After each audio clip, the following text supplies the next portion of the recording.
nyepeleke ora. Sapa sing nyaru wis kaune-une kok. Nah, ora ngapusi. Aku nek, "Ha apa? Kowe barang sing apa?" Gecek modar kowe. Lho wong delok barang kok dinek-unekke. Wis ben ngono. Ha ora. Jajal jeblase kuwi. Nek ora ngene iki ora metu pangunek-unek ing atiku. Hyang Agung. Muga ngayomana marang Projeng Pancala. Pati. Sawetara nggonira ngadhep ngarsaning ingsun. Padha raja sak praptanira patih Trusna Kethu. Kawula nuwun Kanjeng Sinuwun sembahan kula. Pangayaman kula wonten ing madya padha prating delahan tansah winantu ing karaharjan sawanipun ing abdi kepatihan. Namung pareng kula ngaturaken sembah sumangga ping pangabektinipun ing abdi kepatihan kunjuk sandhapada paduka Gusti kula ingkang sinuwun ing Pancala. Ya ingsun tampa karya bombong tias ingsun. Ora liwat pakaran ingkang utama tindakna selawase lan parang pawartane nggonira ingsun percaya minangka dadi badal wakil ingsun maranata tata rakiting negaring Pancala Pati. Menawi paduka ndangu babagan negaring Pancala. Para kawula sami sayek saeka kapti akarya luhuring nusa bangsa tuwi negari ing Pancala junjung drajating kanalendran miwah medhaipun para abdi prajurit boten kendhat anggenipun sami gegeladen lakri daning aprang. Sawan-juwanji praja paduka katemping marang muka boten badhe anggepok punca paduka Gusti kula ingkang sinuwun. Ya abdi kepatihan remuk kasawurna putung sumangga kabandhemna diweji sembahan kula. Iya patih akarya bombong penggali ingsun lan prayogakna ngendira ngadhep sampun boten kirang prayogi biswanipun ing abdi kepatihan. Anak anungane ndita bocah mursid isa mikul dur mendem jero karo wong tuwa aja mung kandhek ning pangucap nanging babaru dadi pakarti terus jemena prayogane nggone ngadhep ngarsaning pun Rama nggih atmajaku terus jemena kawula nukun inggih Rama Prabu sampun boten kirang prayogi biswanipun ingkang putra pun terus jemena namung kepareng kula ngaturaken sembah sumangga ping pangabektinipun ingkang putra kunjuk sandhapada paduka Kanjeng Rama Prabu ing Pancala. Atmajaku wis ndak tampa akarya bombong penggalipun Rama ora liwat pangestunipun Rama tampanana kula terus jemena. Kula pun dinggo jimat paripe ndayanana ing ngasantosan. Paring pangestu paduka Kanjeng Rama mawakono kabagyaning gesang kula saha sampun boten kirang sekeca anggen kula ngabiyantara ngersa paduka Kanjeng Rama Prabu ing Pancala. Terus jemena kula wonten pangendika ing ngadhawuh prayogakna ya nggih. Ora kanthi kanyana-nyana. Dene negara ing Pancala dina samengko karawuhan para priyagung. Monggo barang tak kespadhake ora pangling iki sedulurku, kadangku Taruna tunggal guru.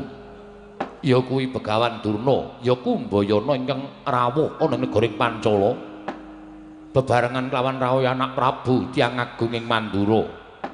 Penembahan Durna, Kumbayana padha kanthi raja sak praptanira ning negara ing Pancala. Kumbayana kandhak blekuduk suwalu gembol sumerante hawela lho ninggih Kaka Prabu ing Pancala tansah winaning kawidadan swanipun ingkang abdi pun Begawan Durna wonten negaring Pancala. Namung kepareng kula ngaturaken salam taklimipun ingkang rayeng Sokalima kunjung sanipun Kakang Prabu Pancala. Kakang Prabu Sucitra ing Cempala mriki, nggih. Wis ndak tampa karya bombong. Penggalihku Kumbayana ora liwat pangestuku wae tampanana. Oh inggih kula pun dinggo jimat paripe dayanana ing ngasantosan prayogakna Begawan Durna. Sampun boten kirang prayogi piswanipun ingkang rayi ing Sokalima Kakang Prabu Pancala.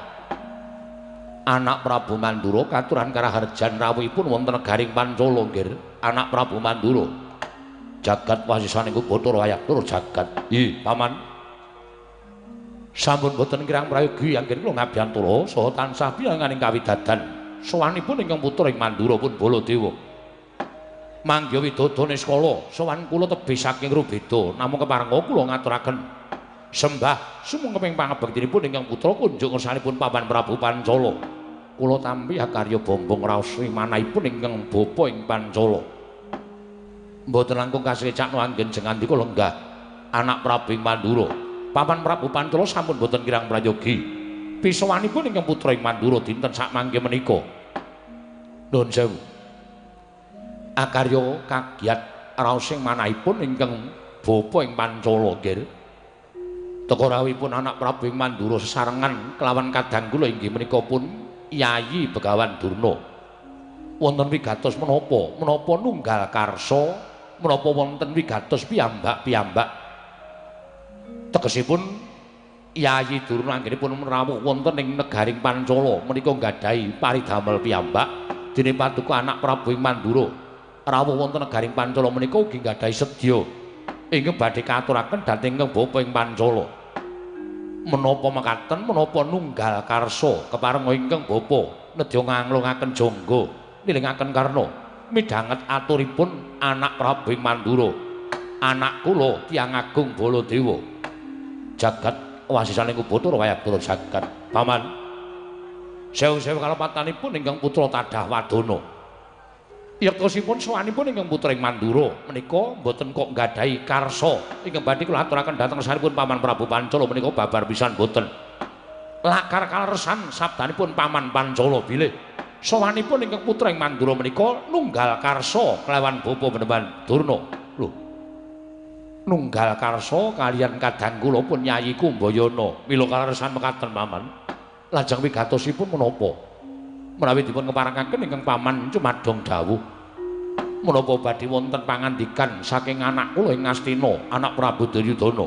babar pisan boten namung sejatosipun sowan kula menika nglarapaken dhateng bapa Beneman Durna ingkang sakawit nyuwun tulung dhateng ingkang putra ing Mandura supados dados saksi tama badhe aturipun bapa Durna ingkang kunjuk ngersanipun Paman Prabu ing Pancala Kumbayana kula wonten maring adhawuh eneng apa Yayi teka sira Yayi Penemban Durna sajake ana wigati bakal sira aturake kelawan pun Kakang ing Pancala oh inggih sewu kalepatanipun ingkang rayi Tadah Wadana Kakang Pancala nyitosipun ingkang sepisan sowan kula menika namung badhe nyatakaken pekabaran ingkang sampun bineta mbok bakul sinambiwara pawarta binandunging karna ingkang sampun sumebar warata ngantos dumugi talinganipun ingkang rayi ing Sukalima babagan perkara apa menapa kepara saestu dinten sak mangke ingkang putra inggih menika pun Wara Drupadi garwa ing Ngamarta sawetawis nilar negari Ngamarta tumunten wangsul utawi kondur wonten negaring Pancala Kakang Prabu pawarta ing kados mekaten menika menapa kepara saestu menapa namung kandhek wonten ing pekabaran ingkang rayi ing Sukalima nyadong timbalanipun Kakang Prabu Drupada ing Pancala Kakang Prabu Sucitra Andrah ingkang Puspitarum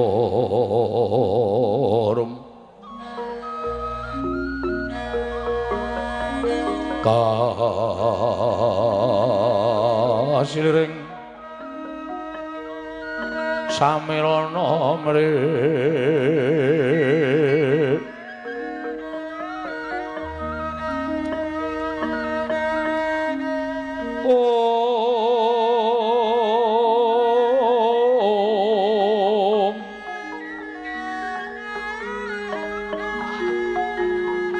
sekar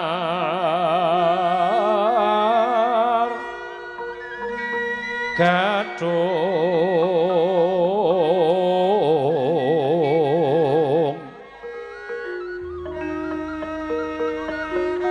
ko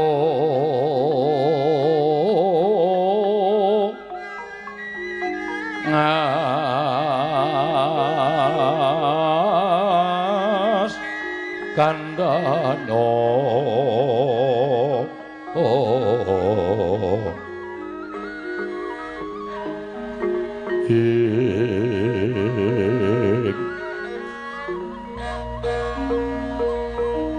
mawe raras renaning driya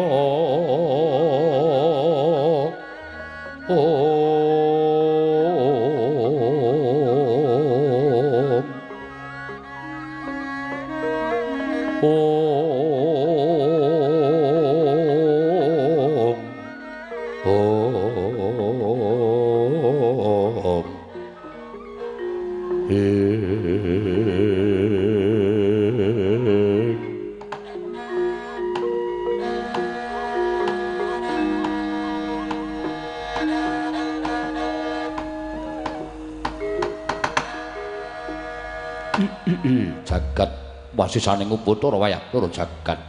Terus semeno. Kula wonten mangandika ngadhawuh menapa Kanjeng Rama? Lah ra apa? Apa ingkang dak kuwatirake dina samengko kababar dadi kasunyatan wiwit Mbak Yumu ninggal negara Ngamarta tumuli bali marang negara Pancala.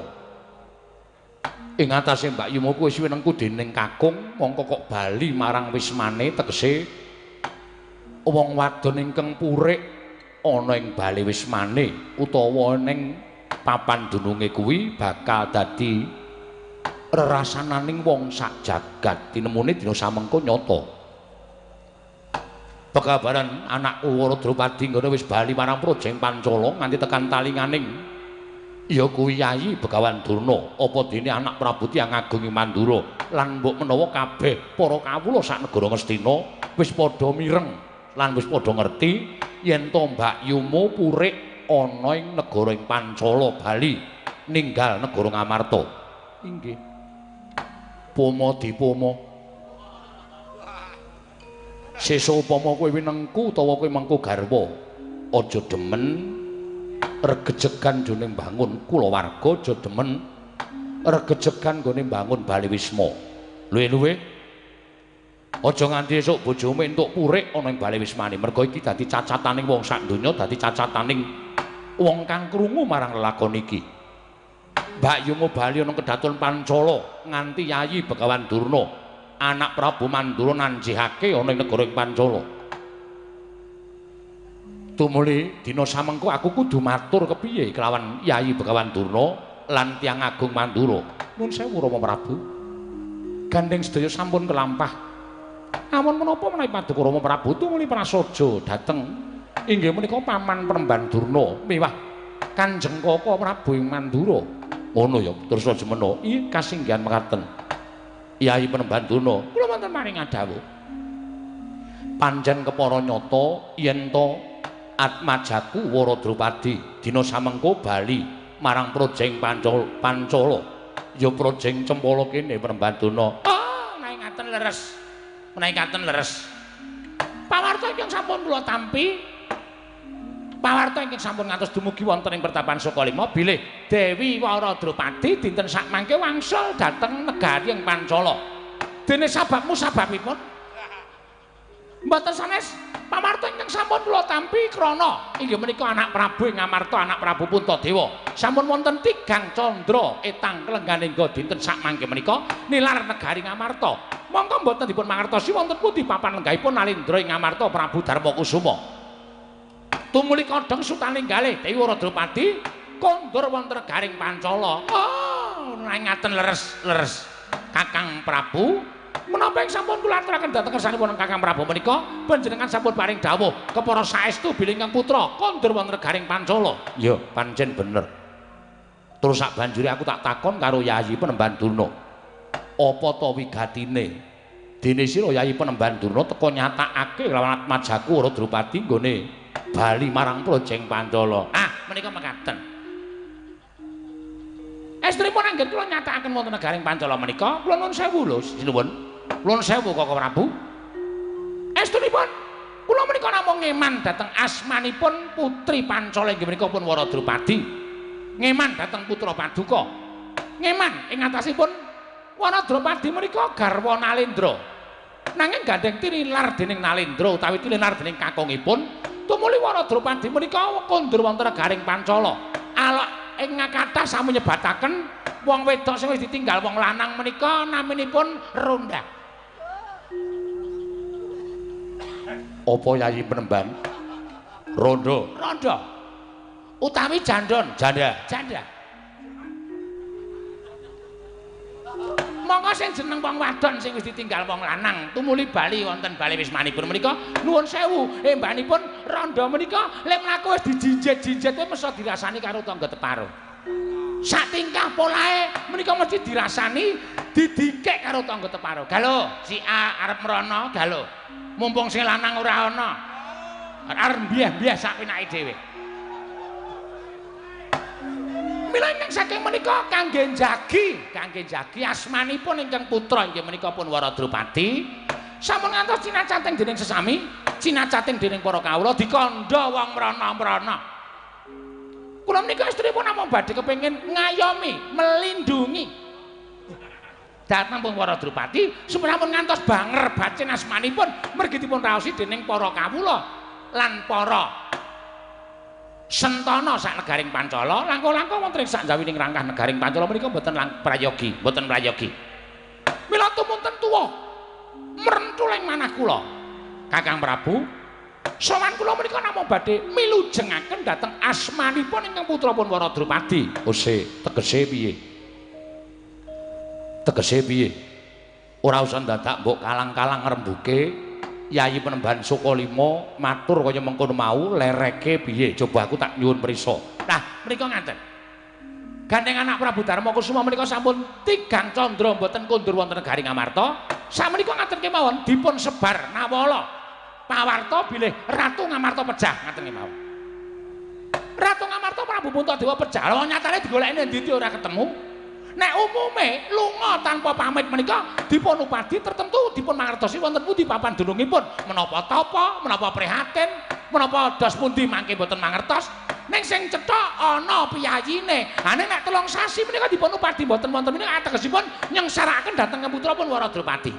Nah, tinimbang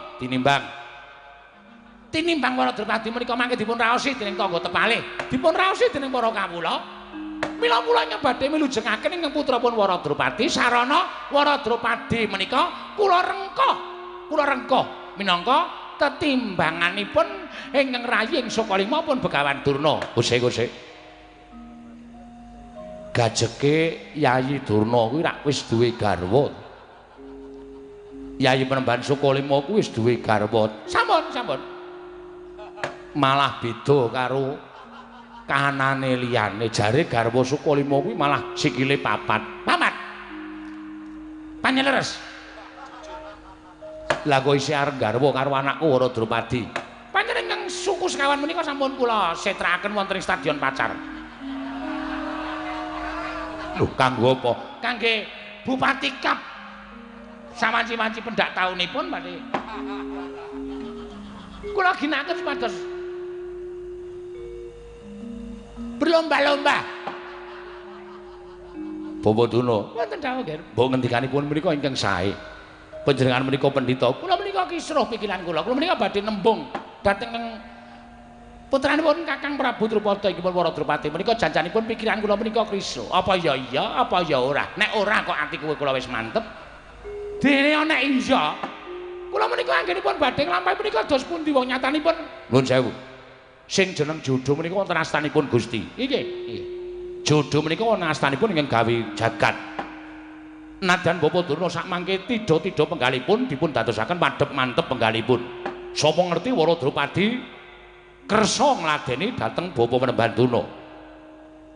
Anggenipun sampun dangu dipun tilar dening Yayi Prabu Darmakusuma, tumunten sak mangke panjenengan milujengaken dhateng asmanipun putra ing Pancala inggih menika Wara Drupadi, sinten ngertos menika dados jodho dawuhipun Bapak Penemban Durna. Lah menika nggih menika ning dos pundi anggen kula badhe matur Blokasuta kemawon.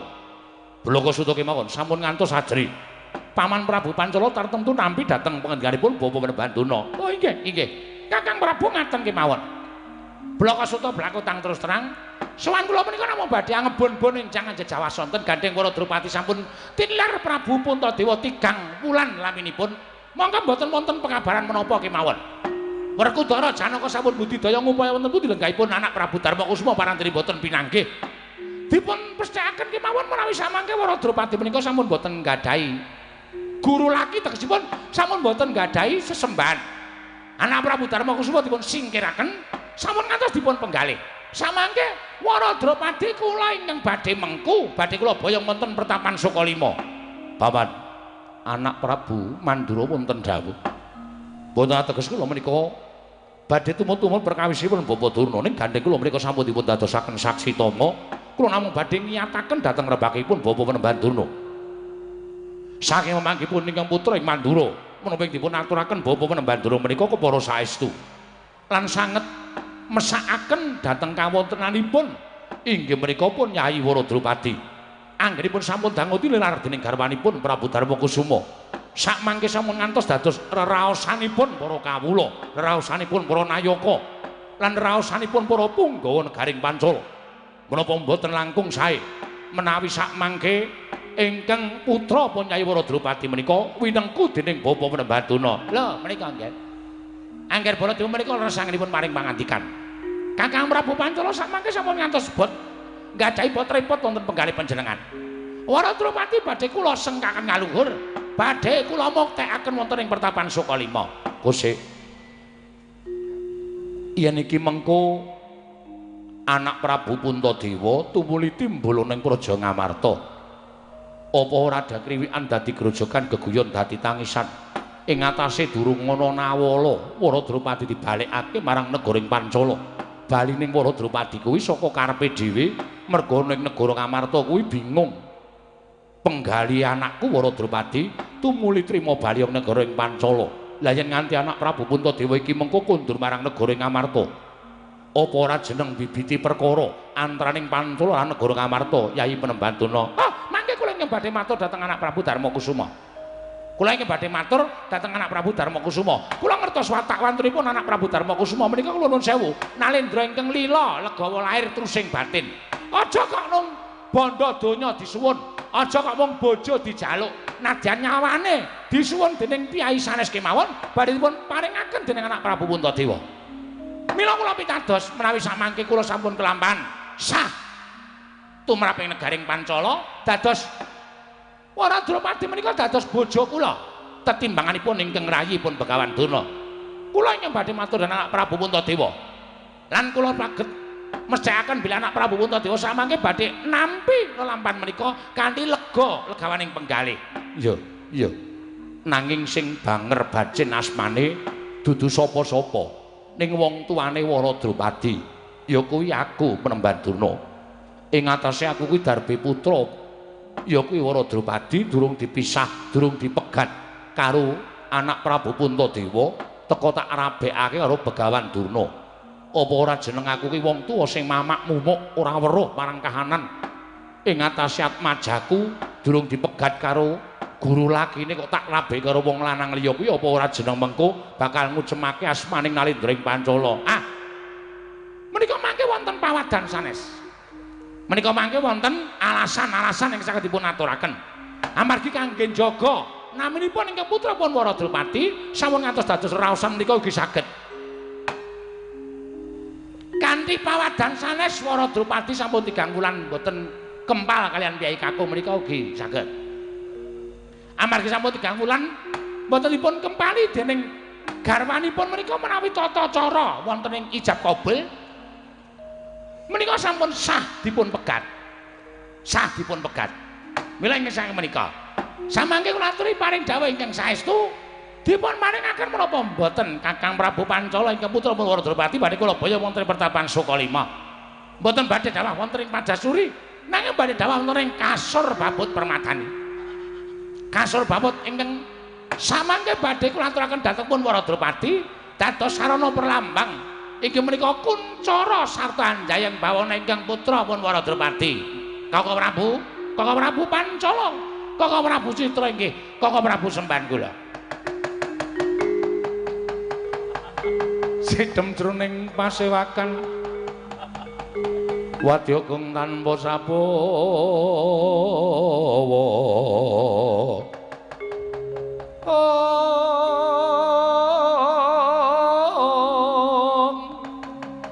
Nalendra mbek marwa sing sang Katri kumulung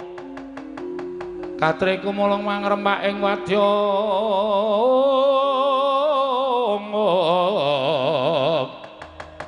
Kurda kurare kagiri-giri nanggana magawiya gelar ira wang-wang sidhem jroning pasewakan negaring Pancala nalika semanten sami midhangetaken pangandikanipun pandhita ing Sukalima tinampi nata ing Pancala Prabu Drupada ndadosaken legeg tiasing nata ing Pancala Prabu Drupada mlenggahi kanyut minangka wardu kanyut ujaring waganten wardu jareng ngeca durung dasaring pertula kasaru geger njaba pihak ngarsa tamping kuwi sebar bonamu apa to kang dadi tarunane ora matemmu rangke Gajah Medha Kawantilan kejawi namung sowanipun atmajanipun Lurah Semar Badraya Lurah Bagong ingkang wantun minggah dhatula yen pepeh pindha sata metarangan karya jingga kang samya mulat.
mendak alon tata trapsilanira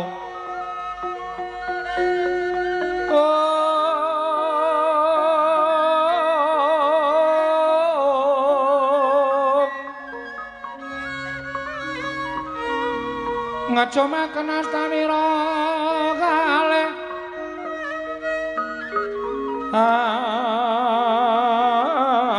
astanira kalih pisan yen ngandika magawe obranta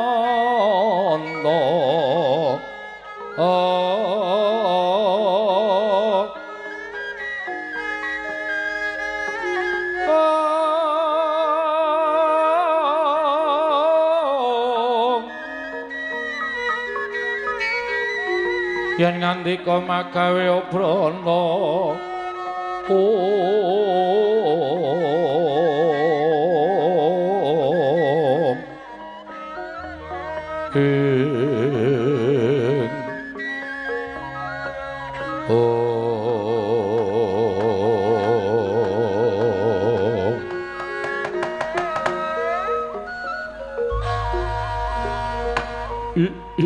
ladalah jagat Dewa Bathara ya jagat pangestu ngoro. Terus semeno. Kula wonten paring kadhawuh Rama. Capet-capet mergo arang-arang nggonku pinanggya kelawan Panakawan sing mripate jembar. Cangkeme ambane ora jamak iki anake Semar to ya. Inggih mekaten. Apa iki sing aran sapa? Menika ingkang nami Bagong Rama. Weh lah dalah. Lho, rong lucu kok guyu iki.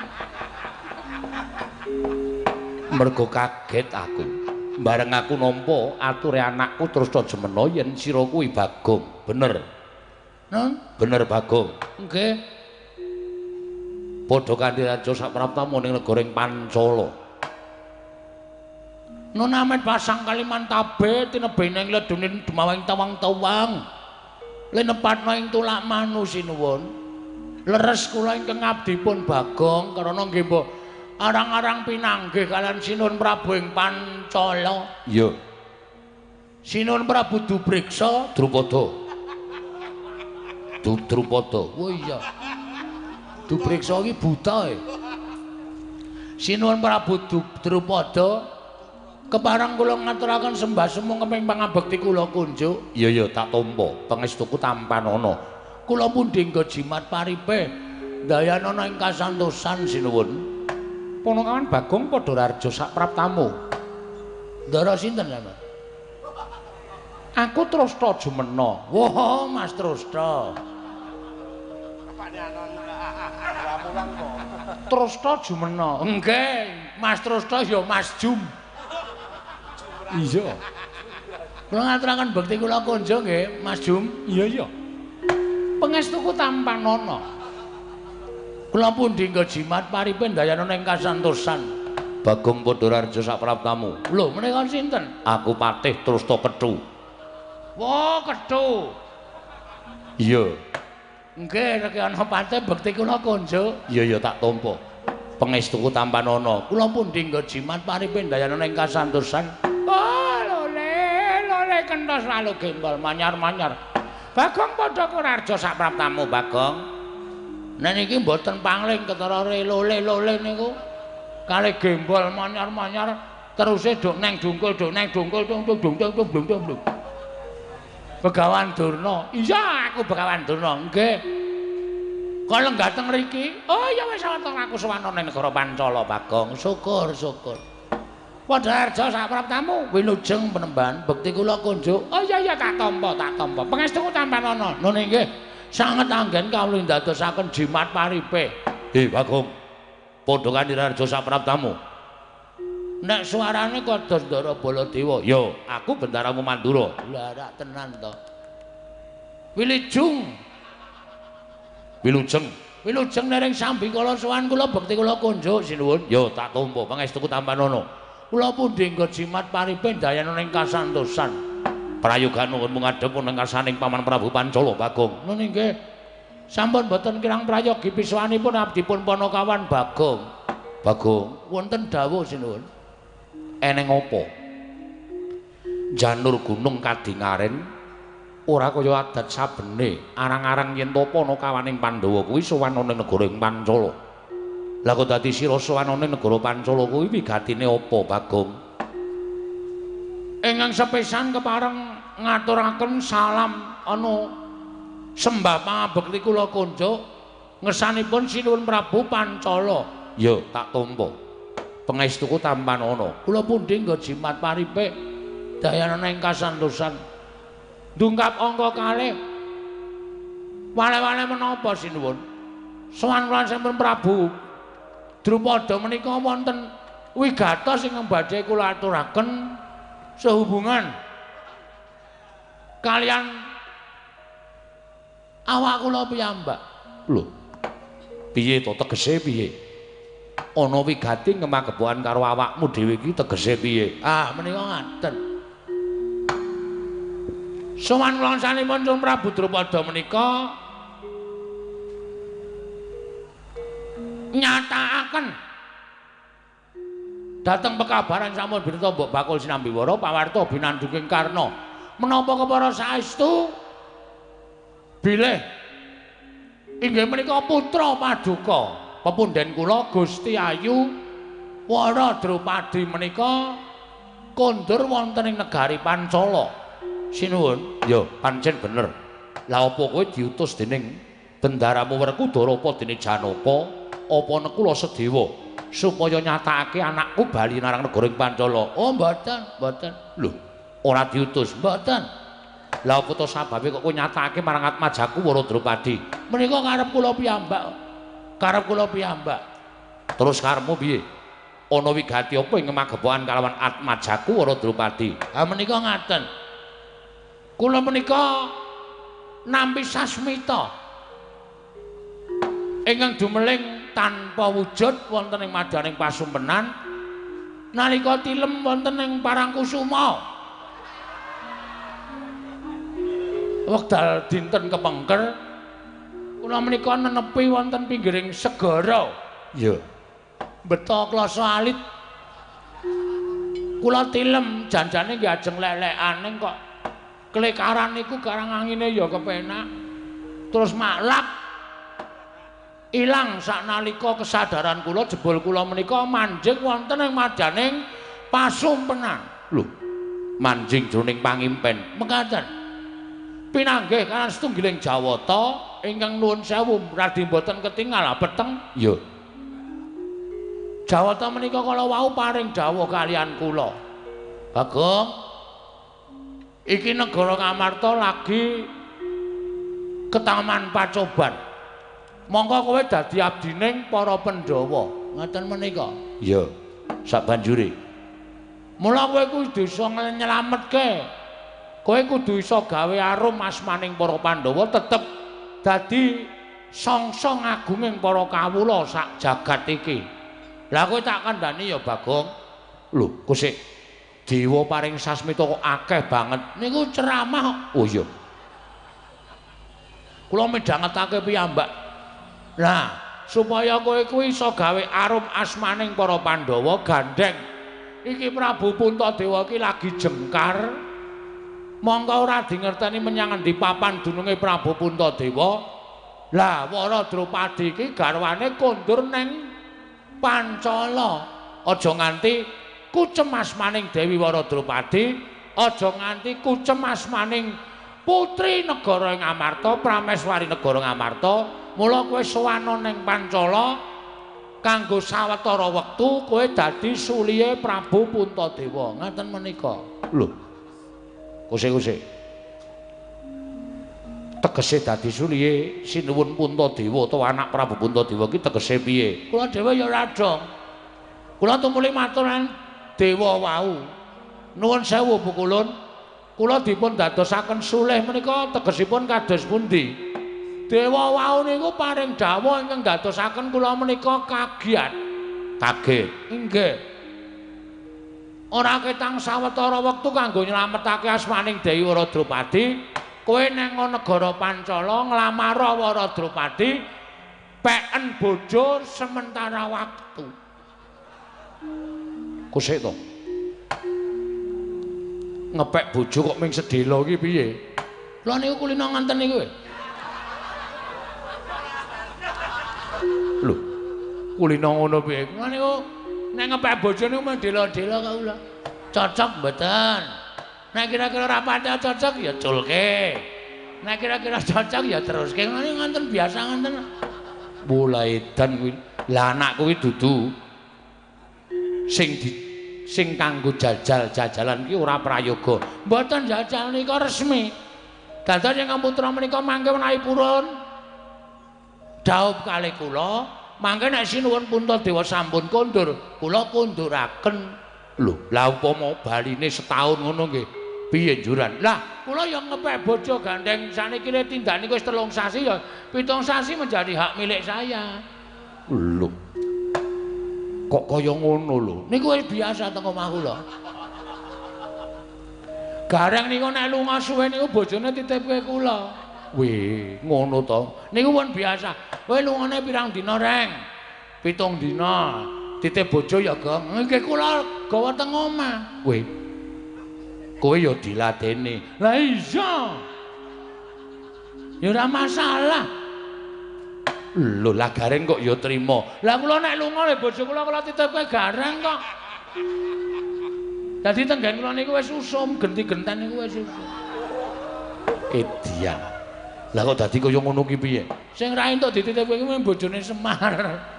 Mergo bojone Semar widodari ayu banget e. Tahu bapak lunga titipke aku bapak ndasmu kuwi. Sing arep melu ngapa wae? Mbokmu meneng omah wae. Ngoten niku. Lah, mula sowan kula menika namung mituruti dawuhing dewa. Nek kepareng ajeng kula boyong teng gubuk kula. Nek mboten pareng nggih monggo mboten napa-napa. Ning nek mengke dewa nesu kalih sinuwun Prabu Pancala kula mboten tanggung. Merga niki dawuhing dewa. Gusti dewa paring dawuh ki mestine ngandhakake dewane sapa? Sang Hyang Bambang sapa to ya? Sangertiku dewa ki ora ana sing jenenge Bambang. Sapa ya? Lali ya kula ning nyebutke jeneng kok pokoke dewane niku peteng dodot ketoke dewane niku ilmu hitam ketoke. Dewa kok nganggo ilmu hitam iki karepe piye? Lah ra ketoke. Ming suarane tok. Nek pokoke dewa, yakin sumpah kula mboten ngapusi. Niku dewa sing paring dawuh. Mali, mila. Walik lho. Mila samangke kula nyadong dawuh. Dewi Wara Drupadi pun paringaken napa mboten? Nek mboten nggih mboten napa-napa nek dewa mangke duka monggo anggenipun badhe nanggel. Nek diparingaken matur sembah nuwun. Jawipun kula cawisaken Betor. Betor ya apa, Pak? Betor niku becak bermotor. Niku sing lagi ngetren pun mboten digenjot melih. Pun nonton mesine. Wara Drupadi kula tumpakke Betor, kula mlayu teng burine. Lah kowe engko tekan ngomah mati. Oh iya, Dik. Nggih paling mboten kula numpak jejer kalih ingkang putra Wara Drupadi. Bagong, wonten dawuh, "Kosik, bingung rasaku." Sebabe kowe ngerti yen to Yayi Penemban Durna, Pandhita ing Sukalima rawuh mrene. Nggih, ngertos. Terus Begawan Durna rawuh mrene iki uga bakal nglamar Atmajaku Wara Drupadi ingkang bali marang Projeng Pancala. Lah nek anakku tak paringake marang kowe engko mesti Durna ngamuk. Ning semono uga nek anakku tak paringke karo Begawan Durna kowe mesti ngamuk. Jelas. Aniki wis dadi tekad kula.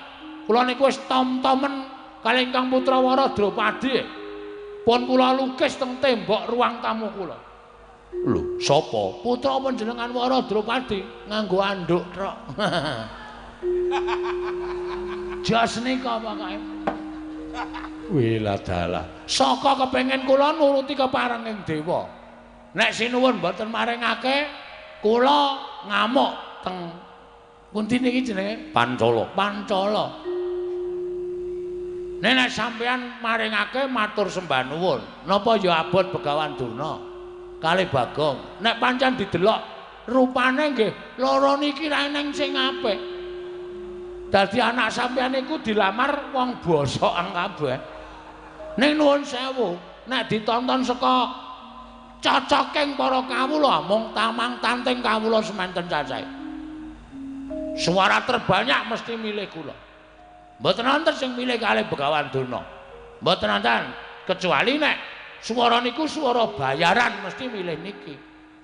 Ning nek swara niku luar dari hati nurani mang biawarake. Kawula Pancala Bagong karo Drupadi apa Durna karo Drupadi mesti do muni Bagong karo Drupadi. 50%, 50% melih mesti do bengok Bagong karo Durna. Bagong karo Drupadi ngoten. Wiladala iki bingung aku. Bingung sampean ketok ana bingung.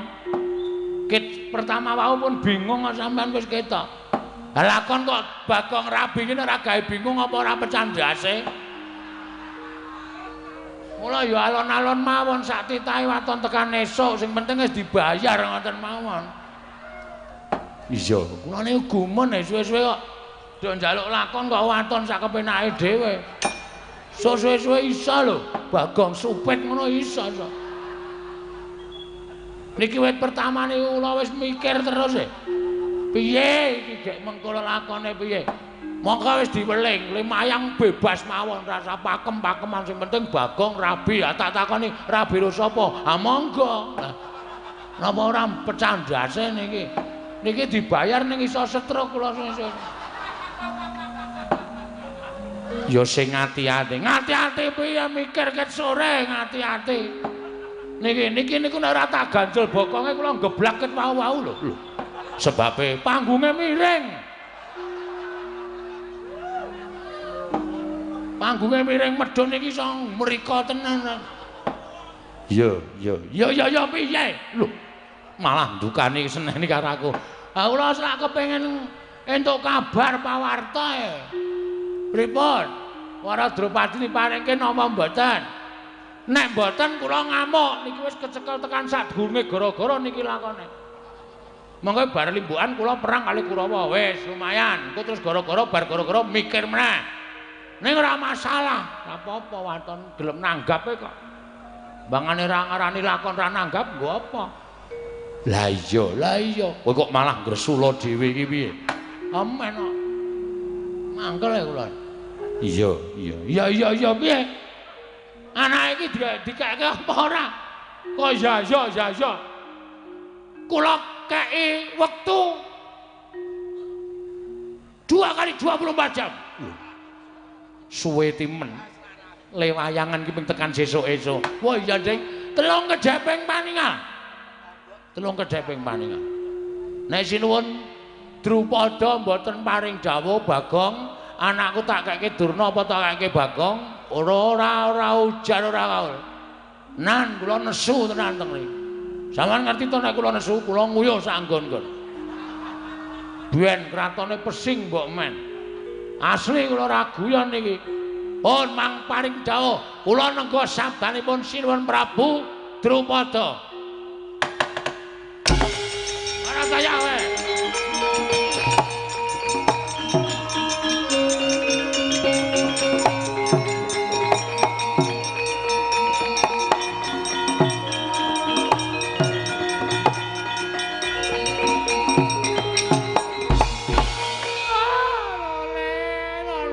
Walu gembol manyar-manyar duk neng dungkul wana Tatyala salah sati wana. Lah kok dadi Bagong ucape kaya ngono karo Bagawan Durna. Kowe wani sekecap pendher sekecap karo nata ing Pancala Prabu Drupada. Oh, anggep apa ing atase kowe derajate gedhi bal 17 wong arek nyala mripat. Ing atase kowe mung batur kok nglamar karo putra ratu ki ora ngilo karo githokmu, ora ngilo karo kahananmu kowe Bagong. Sik. Omong kok wonten mecocot. Mbah, kowe ngerti tresna ora? Kowe ngerti wong tresna ora? Jodoh ya ora perkara rupa. Ana tembangan gegarane wong akrami dudu bondo dudu rupa nanging ati pawitane luput pisan kena pisan. Luput pisan dipreksake. Dudu bondo dudu rupa mung ati pawitane. Mula wong arep rabi iki ukurane ora bondo ora rupa. Arep ndhe bondo akeh. Nek ora dikeparengake karo sing gawe urip dadi jodhone ora bakal iso kelakon. Arep rupane bagus, nek ora dijodohi karo sing gawe urip ora bakal kelakon. Ning nuwun sewu, arep rupane meng kaya ngene nek jodhoke karo sing gawe urip kuwi 1000 dalane. Camkan itu. Ora sampe nae dhewe kowe. Oke, wong sing lanang elek, sing wedok ayu oke. Ana sing wedok elek, sing lanang ayu oke. Ana sing elek kabeh ya ngono.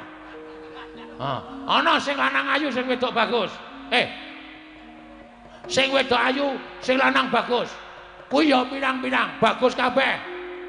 Wedoke ayu kabeh ya pirang-pirang. Mula aja sok ngembe karo wong sing kedunungan katresnan. Terus saniki tak wale, sampeyan iku wong tuwa, wis duwe bojo, ha ta? Ora. Monggo bojo sampeyan lain daripada yang lain. Ora apa-apa ana bojo kok keleke papat. Nek ora bojone Begawan Durna tangel lamun. Oh, lah kok dadi kowe kok ngece karo Bagong. Sing duwe hak. sawutuhe sing duwe apa jenenge Purbawasesa sawutuhe iki sinuwun Prabu Drupada dudu sampeyan. Sampeyan karo iki padha-padha wong lamar. Ngenteni sabdaning Sinuwun Prabu Drupada. Diparingke apa ora nek diparingke matur sembah nuwun dene ora ya wis ora apa-apa. Ora usah dadak kowe ngunek-unekke aku. Nek kowe arep ngunek-unekke kowe terus arep ngopo? Terus arep ngopo aku tak takon, ngejak gelut. Bagong ra wedi. Bagong ki wonge ra tau wedi. Aku wedine ki nek ra ana wong ngliwet. Aku gila tenan. Nek nameng karo wong kaya kowe iki, aku ki ra wedi nang di papan Bagong wis kulino unek-unekke Durna, ha to? Mula sampean ajeng napa saiki? Sampean ajeng napa? Kula tak takon. Loh, kowe wani karo Begawan Durna? Weh, biyen wani saiki wani. Ora tau aku ana wedine karo Durna. Yen ngono ngene, tak gawe sayembara. Oke, ora masalah. Gandeng aku karo kowe padha-padha ngalape lawan para Drupadi. Sapa sing iso? Kowe karo aku andon pupuh tegese Bandayuda. Oke. Bagong aja sembrono Durna ki kekuatane ngedap-edapi. Sampeyan ora usah ngeleke. Sampeyan ratu ora ndek keputusan. Nganti kedadian kaya ngene mergo sampeyan ora paring pangandikan. Drupadi tak keke iki, tak keke kae. Ngono rampung, ora dadi geger. Sampeyan bareng ana kahanan kaya ngene lagi. Bagong ngati-ati. Kula kowe tuwa ora usah dikandhani. Lho, aku malah tok unek-unekke. Nang kene arep tak unek-unekke kabeh. Bagong aja kaya ngono. Ngapa kowe, Jum? As kebacon muring nek carane ngene. Bagong. Kudune kowe ngawas karo githokmu. Ora ana wong ngilo iso ngilo githake dhewe. Lho. Ora usah melu-melu Sinuwun Prabu Baladewa. Aku ngerti sampean tekan kene mbelani karo Durna. Kudune sampean ki mikir. Sampean iki kudune menggalih. Prabu Puntadewa ki sapa? Prabu Puntadewa kuwi kadang sampean dhewe. Prabu Puntadewa lunga, bojone purik kok malah ajemang jodoke karo Pendhita Armodar ngene. Sampeyan iki ratu, nuwun sewu, iso menggalih apa ora? Lho piye? Nyepeleke ora. Sapa sing nyaru wis kaunek-unek kok? Nah, ora ngapusi. Aku nek, ha apa? Kowe barang yo apa? Gecek modar kowe. Lho wong delok barang kok dinek-unekke. Wis ben ngono. Ha ora. Jajal jeblase kuwi. Nek ora ngene iki ora metu pangunek-uneke atiku. Ora. Nek pancen wani metu jaba. Oh iya, oke. Metu jaba ya metu jaba. Ayo, neng lapangan utawa nang alun-alun negara Pandura ditemtoke. Kekuatane Bagong karo Begawan Durna iki menawa sapa? Lakon legandang dening aku. Legandang jangan legandang. Caetan. Kae ora legandang ning gelandang. Salah kabeh. Begadang. Jagang. Berarti sampean penggemar Rhoma Irama. Ngerti lagune ayo. Legandang jangan legandang.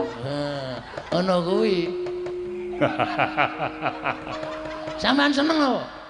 Kowe iki wonge nyenengke. Nanggap ora mung guyu. Yo sesuk tak timbali ning Pancala. Nah ngono, sarombongan. Yo. Beres pokoke gayeng.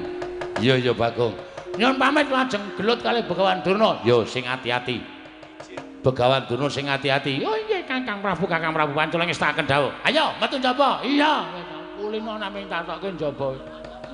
Aku wis ngerti kok iki nek ora metu njaba cilaka iki. Tanggung jawab iki. Mula terus gage-gagele. Nek ora ngono Jawa ngrekoso. Wis kono do metu njaba ndak malah gawe geger ana ning jroning Datraya. Ayo metu njaba Bagong. Ayo metu njaba ya metu njaba. Lho. Hop. Wong arep perang kok kaya uyon-uyon ta iki. Aku ra melu dodok kamu to, wah jan keparat tenan iki. baleni ayo tangan baleni. Oh iya. Yen ngono kowe uga ngarepake Waradrawati pancen kepara nyata. Tak gawe sayembara Bagong. Apa sayembaramu? Sapa sing cilik iso gedheke, gedhe iso nyilikke? Aku iso. Aku cilik iso tak gedheke, yakin. Nan kowe. Sapa sing cilik gedhe iso ngungkuli kadhetane Bengawan Durna? Wenang boyong Waradrawati. Nek kowe kalah kowe bali. Waradrawati diboyongane Bengawan Durna. Ayo, metu coba legane ati. Ah, ngono iki.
Semu surgal srogol keladuk wani kurang geduga.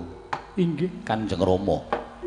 Nanging tumrap aku apa kang dadi lagiane Panakawan kang aran Bagong iki mau pancen yo nglipur kelawan ati. Yen pancen ditonton saka babagan unggah-ungguh tata krama ya rada ninggal nanging jroning ninggal tata krama lan unggah-ungguh mau yen to dudu Bagong mesine ora bakal wangun. Ning nek Bagong kok dadilan wangune. Ngeten Kanjeng Rama. Malah saka pangiraku negara ing Pancala dina samengko bakal dadi ajanging pasulayan. Prasa semena wonten maring adawuh aku ing bakal nemoni Mbak Yumu Waradrawati non. Bakal tak tanting sapa ing bakal dipilih antaraning Bagong lan Begawan Durna. Ngaten kemawon Rama. Kula kinten menawi mangke peperangan menika dipun lampahi tumunten Bagong ingkang menang. Saenipun Bagong direngkuh wonten negaring Pancala. Ngayomi dhateng Kakang Mbok Waradrawati semanten ugi menawi Bagong kawon inggih kajengipun wangsul dhateng wismanipun. Taman Peremban Durna kalenggahaken wonten negaring Pancala ngayomi dhateng pun Kakang Mbok Waradrawati namung kemawon sampun ngantos dipun parengaken kaboyong wonten ing Puskalima. Oh ngono ya. Inggih. Menawi mboten dipun parengaken kaboyong wonten Sukalima, kula saged ngawat-awati dhateng tingkah lampahipun Begawan Durna menapa dene Bagong ingkang badhe menang wonten ing peperangan mangke Rama. Lah kuwi malah luwih prayoga lan luwih becik. Yen to pancen kaya mengkono terus semena budalna kang padha seba pun Rama kundur ngedaton nok ngestaken dawuh pate wonten timbalan. Kaya Surana dawuh maneh. Budalna kang padha seba pate nok ngestaken dawuh nyuwun pamit madal pasilan sing ati-ati aja kaya bocah cilik. Purna gatining pananggilan. Sanata kundur ngedaton delok saking dampar kira-kira gambaran gading kadhiraken sangganing Pramban Cedi manggung ketanggung Joko Palola ingkang sami ngambil panteraning keprabon gawe tinggal saking Mandrawa tindaknya Sri Nararata lamun katinon saking Mandrawa kaya tansah jejengkaran tindaknya Sri Nararata wau paripurna sang nata